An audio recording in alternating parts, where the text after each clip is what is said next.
এর দাম কি আরো কমবে কিনা তা আমরা এখনো জানি না, তবে ক্রেতারা কি বলে সেই বিষয়টি একটু দেখার বিষয় আছে। তবে এই যে মালিক রয়েছে তার সাথে আমরা 1200 কেজি,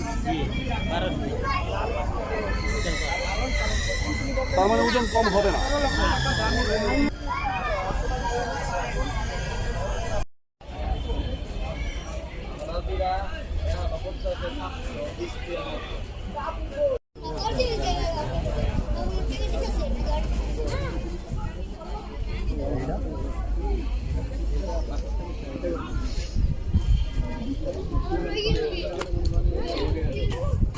জি জি, আশা করা যায়। হ্যাঁ ভাই এটা কি কি খায় একটু খাই মনে করেন আপনি আপেল খায়, আপেল দেয়, কলা, ছোলা, মোটা ভুসি, চিকন ভুসি, গুঁড়া, এটা কোথা থেকে আনছেন? অ্যাঙ্কার, চুয়াডাঙ্গা থেকে। চুয়াডাঙ্গা, আপনার বাড়ি চুয়াডাঙ্গা, নিজেই পালছেন জি, আমি নিজে হাতে পালছি। নাকি আপনি এক হাত দুই হাত বদল হয়ে? না না না, আমি নিজে হাতে পালছি। এটা আমার নিজের ফার্মের গরু, আমি নিজে সপ্তাহে প্রতি বছরই থাকে। এটা কি মাপছেন আপনি? ওজন কিরকম হতে পারে? দিয়েছিলাম 9 মাস আগে, তখন 1250 ছিল। 1250 কেজি। এখন হয়তো 14 হবে। এটা কেমন দাম চাইতেছেন আপনি? এই দাম চাচ্ছি 25 লাখ। 25 লাখ।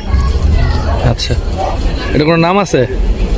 অনেকে তো অনেক অনেক গরুর নাম দেয়। ওই অনেক জনের কাছে বলছে ঢাকার কিং, তো মনে করেন ওই ঢাকার কিং, মানে ওই আপনাদের মতো ভাইরা এসে বলছে আর কি। এটার নাম ঢাকার কিং। না হন না, আর কতক্ষণ খাওয়ালো?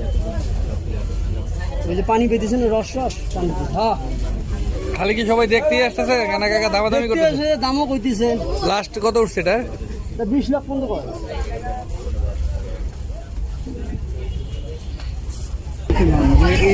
তাদেরকে নিয়ে আসা বা তাদেরকে খাওয়ানো, রাজস্থানের সাথে আমাদের ওই দেশের মানুষের সাথে ভাষায় কথা হয়, কিছু বেহারি লোক আমাদের সাথে থাকে, এই জড়িত করি আমরা ওই দেশ থেকে পার করি। বেনাবন্দি মালটা পার করাই, নাহলে আমাদের বুড়িমারি বিভিন্ন বর্ডার দিয়ে পার করাই।